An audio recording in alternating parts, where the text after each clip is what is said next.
So, now see here the current sensitivity of a moving coil galvanometer is increases by 20% when its resistance is increases by a factor of 2.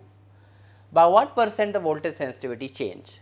So, now we can calculate here original current sensitivity is suppose Is and Vs is equal to we know Is upon R. So, when you are increasing the current sensitivity by 20%, so Is dash is equal to Is plus 20% of Is. When you solve it, you will be getting 6 upon 5 Is.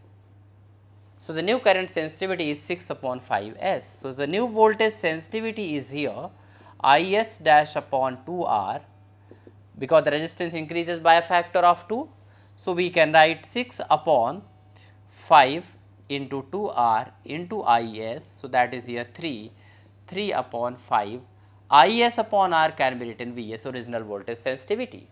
So, we can write Vs dash upon Vs is equal to 3 upon 5. So, the percentage can be written Vs dash minus Vs upon Vs multiplied by 100 is equal to 3 upon 5 minus 1 multiplied by 100. That will be here minus 40%. It means the voltage sensitivity decreases by 40%.